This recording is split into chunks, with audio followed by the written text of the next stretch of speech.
Avanzamos porque si no vamos a acumular mucho retraso.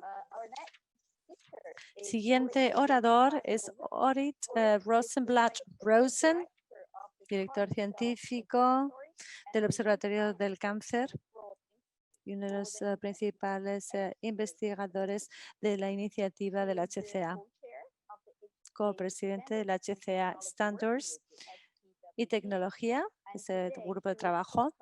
Y hoy hablará Orit de cómo desarrollar un atlas de alta calidad, de los benchmark a la aplicación.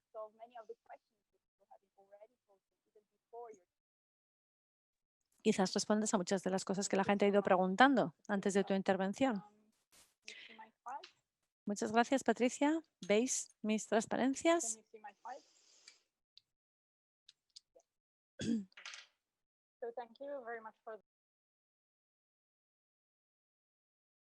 Muchas gracias. Para mí es muy interesante estar en esta reunión. Voy a hablar de parte hoy del grupo de trabajo sobre tecnología y estándares del Atlas de las células humanas. Esto requiere realmente generar datos de alta calidad y la participación de muchos laboratorios de todo el mundo. Y eso lo hacemos mediante contribuciones constantes de toda la comunidad a lo largo del tiempo.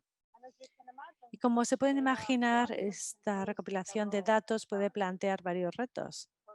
Por ejemplo,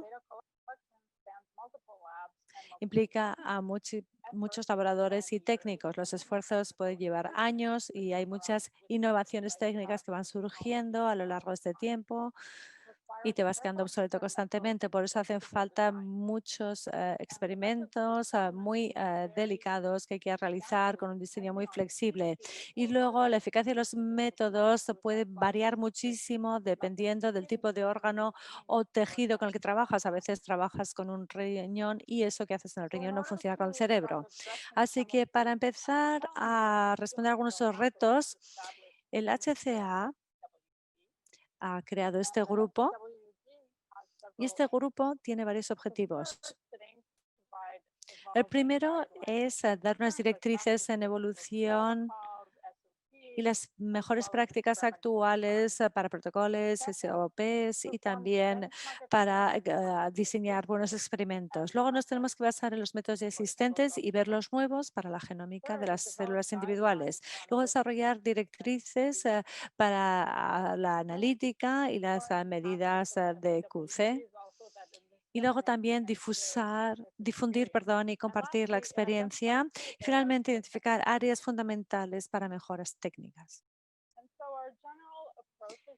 Nuestro abordaje básico es compartir conocimiento anatómico, básicamente distintos tipos de resecciones, de autopsias o de organoides que conseguimos de distintas capas. Y luego combinamos todos estos con mediciones de alta resolución, básicamente a nivel celular, con perfilado de células y nucleoides y también con otra rama especial donde nos encargamos de células y tejidos. En cuanto a cómo cogemos las muestras, hacemos una mezcla de distintos donantes, una fusión de distintos donantes, como le llamamos, biopsias y resecados de donantes vivos. Se pueden perfilar tejidos también de autopsias y también de organoides. Ninguna fuente es perfecta, pero conjuntamente se complementan mucho entre sí. Pensamos que la revisión de la patología, teniendo en cuenta cuál es la localización anatómica precisa, es muy importante para este atlas. También tenemos la mayor cantidad de metadatos posibles y también intentamos ver cuál es la calidad de los tejidos y su integridad. Y los puntuamos, los graduamos. Tenemos métodos en paralelo que permiten hacer los perfiles de estas expresiones génicas en distintos individuos y núcleos. Esas son algunas principales tecnologías que utiliza la comunidad. Y en paralelo, como les decía, tenemos el abordaje de la genómica de célula individual para otras características como la cromatina de una sola célula o núcleos sencillos de algunas proteínas, utilizando algunas de las técnicas que ven en la transparencia. que ya son técnicas muy experimentadas.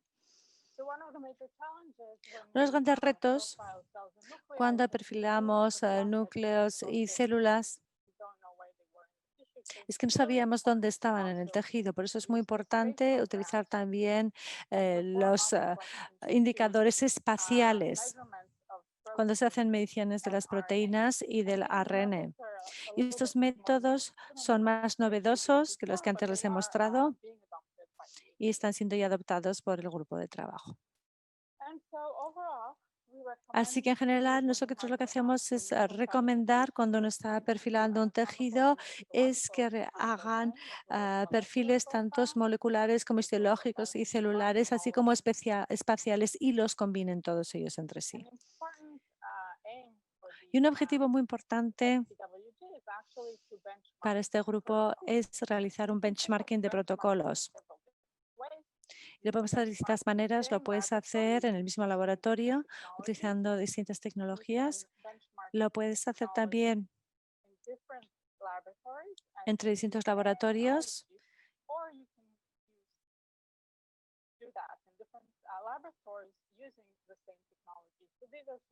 Luego también hay laboratorios distintos que utilizan las mismas tecnologías.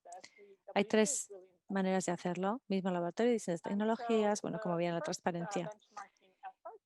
Los primeros esfuerzos de benchmarking se hizo el benchmarking sistemático de la secuenciación del ARN de SCISN. En el primero había una serie de, como ven en la transparencia, de PBMCs que se compleaban con la secuenciación de los distintos métodos genómicos. Y en el segundo abordaje había tres tipos de muestras que se perfilaban utilizando distintos métodos en un único laboratorio. O sea que de esta manera hemos perfilado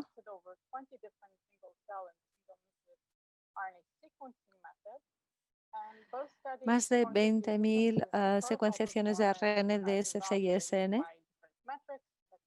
Teníamos distintas matrices para evaluar luego los resultados, como era el rendimiento, throughput, la sensibilidad. Teníamos distintos marcadores para ello. Otro esfuerzo de benchmarking que se estaba realizando era hacer el benchmark de la transcriptómica espacial. Se ha hecho con muestras de cerebros, con gente que tenía experiencia en este ámbito. Ahí los ven a la izquierda, todos han utilizado sus propios métodos en sus laboratorios y luego lo interesante es que se reunieron en lo que hemos llamado el Space Jamboree para ver todos los datos conjuntamente y tratarlos.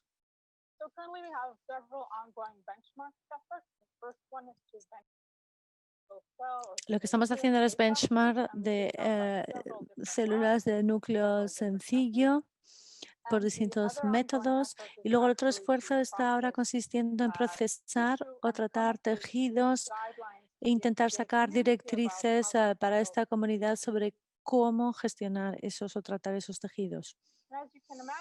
Como pueden imaginar, los experimentos de benchmarking generan lo que llamamos árboles de decisión. Y estos árboles de decisión son muy importantes para un poco dirigir a los científicos para que elijan los protocolos que mejor se adaptan a sus necesidades. Y también damos directrices sobre cómo optimizar estos tipos de protocolos.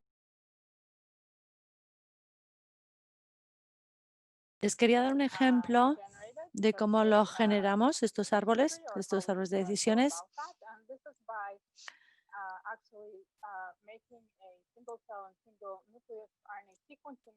Aquí tenemos una caja de herramientas para la secuenciación de la ARN, SCISN.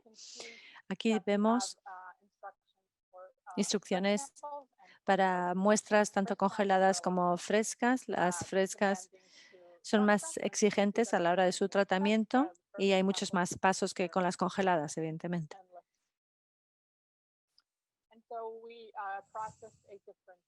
Procesamos distintos tipos de tumores con distintas características tisulares.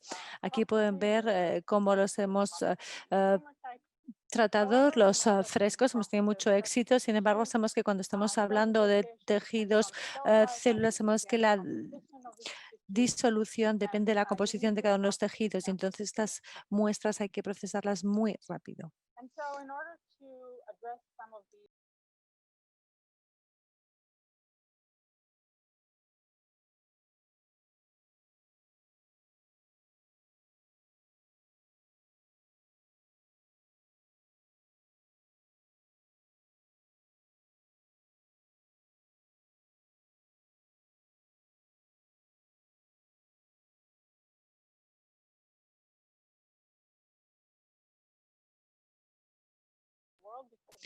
Podemos así también unir distintas muestras de todo el mundo. También permite coger células de distintos donantes en sus fases iniciales y también una implementación paralela masiva. Uno de los retos es seleccionar o enriquecer estos métodos. Uno de los primeros protocolos lo hicimos con un ratón. Diseñamos desde este protocolo en tejidos de muestras clínicas de pacientes oncológicas y, sin embargo, no, desgraciadamente funcionó. Tardamos 3 años y en estos 3 años sacamos 3 protocolos para añadir a nuestra serie de protocolos. Y cuando hemos utilizado estos una serie de semanas ya empezamos a tener muy buenos resultados de los mismos tejidos de neuroblastomas. Así que aquí les muestro más detalladamente otra muestra de neuroblastoma que ha sido procesado con esos 4 protocolos para este procesado tratamiento nuclear. Y lo que vemos es que conseguimos prácticamente el mismo número de núcleos que son recuperados en los distintos protocolos, pero hay distintas proporciones de los tipos de células diferentes.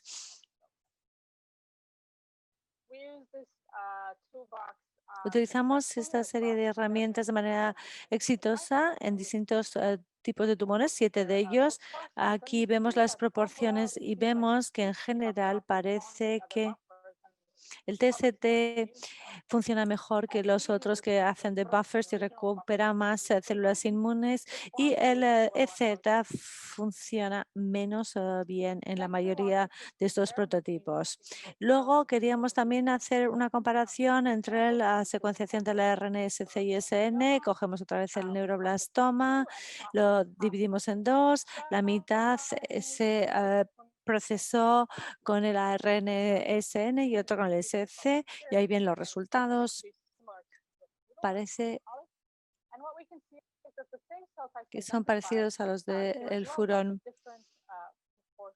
Vemos distintas proporciones y parece que las células humanas normalmente son más prevalentes en la secuenciación del ARN-SC y en muchas células parenquimales son más prevalentes en la secuenciación del ARN-SN.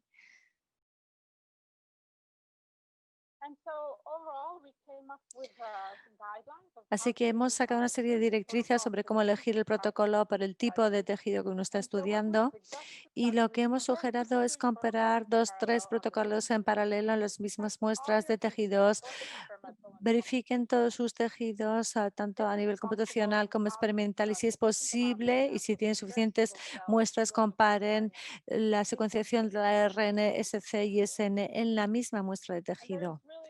Y no hay realmente algo que sea el mejor protocolo. El mejor protocolo depende para usted de cuál es su pregunta biológica, su interrogante biológica. Por ejemplo, si quieres saber uno que cubra la mayor diversidad celular, si quieres hacer un atlas, quizás entonces hay un protocolo que sea el mejor, pero si a uno le interesa más bien otros subtipos, entonces quizás para saber es mejor hacer experimentos de enriquecimiento o de anulación.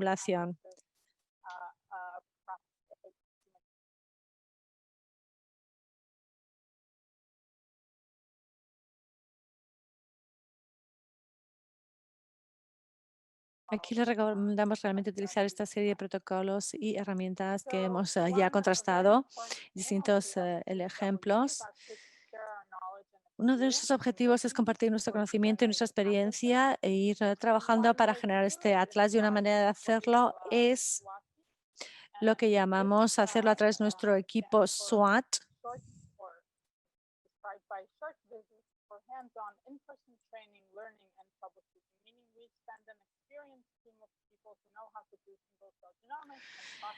Es decir, que lo hagan con nuestro equipo que llamamos de visita breve práctica para solucionar problemas. Les mandamos una serie de personas que saben cómo solucionar estos problemas y les van a decir cuáles son las mejores prácticas, cuáles van a funcionar para unos u otros casos. Y aquí tenemos el ejemplo de una de estas visitas que hicimos. Hicimos aquí con uno de los proyectos pilotos del Atlas de las Células Humanas.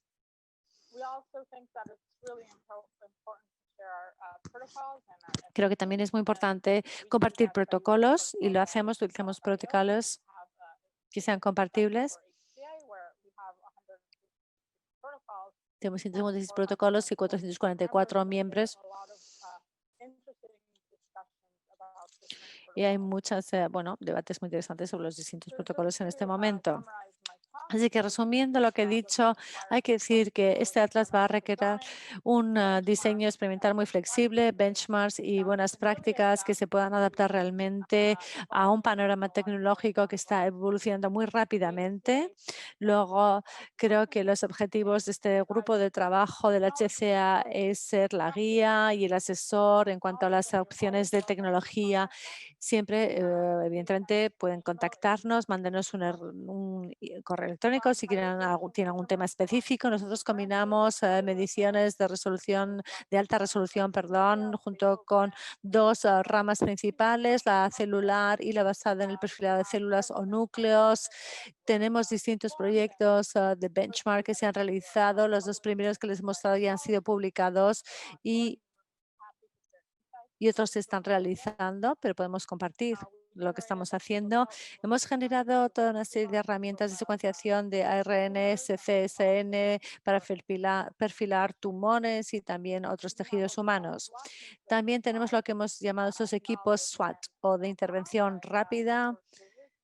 Hacen unas visitas breves y lo que hacen es dan formación a nivel personal y práctica y te enseñan y te ayudan a solucionar problemas. Y luego tenemos protocolos que podemos compartir, encantados. Y quiero con esto dar muchas gracias al grupo de trabajo sobre estándares y tecnología, a mis copresidentes Shewo Xuan, Holder Hein y Orit, que soy yo, y al resto de los miembros del equipo. Muchísimas gracias por su atención.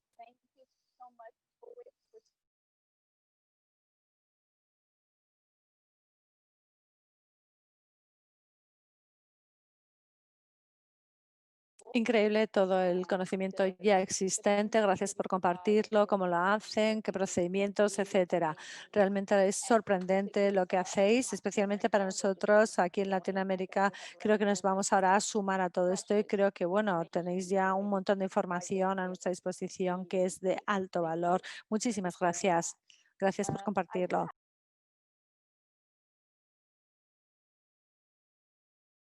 Ya estamos aquí una pregunta un poco filosófica. A vista de todo lo que hemos visto y de estas redes biológicas en las que han trabajado, hay un participante que habla de subtipos de células. El Atlas tiene directrices para determinar qué define un tipo de célula. Bueno, esto es un largo debate, contesta Orich. La gente ha intentado definir qué es un tipo de célula, etcétera, ya desde hace mucho tiempo. Yo creo que hay unas directrices específicas. Quizás Sara quiera aportar si sigue todavía en línea. O Abif. Sí, tengo problemas con el audio. ¿Puedes repetirme la pregunta?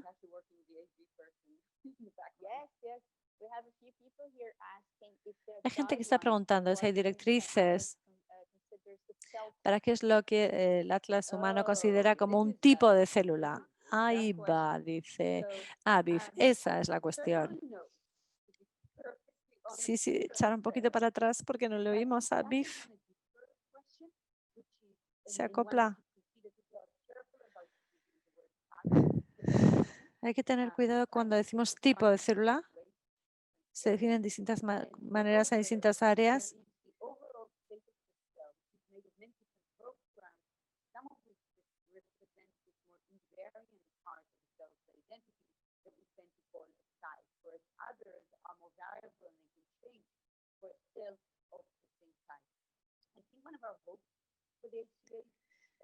Para el Atlas del HCA voy a decir dos cosas. Hay un cierto consenso en algunas áreas y entonces es fácil aportar el enfoque del estudio de la célula a título individual. Pero hay en tejidos donde se ha realizado trabajo. Distintos grupos están llegando ahora a un consenso sobre las características que se repiten una y otra vez.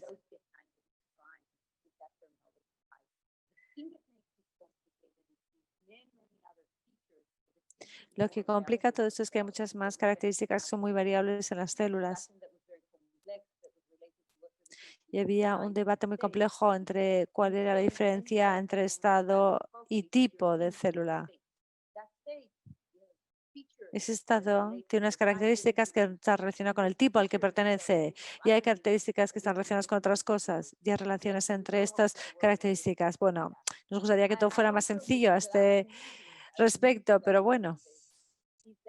Y últimamente yo lo que he oído es que depende mucho quién es uno como biólogo, es decir, qué quiere decir tipo para ti.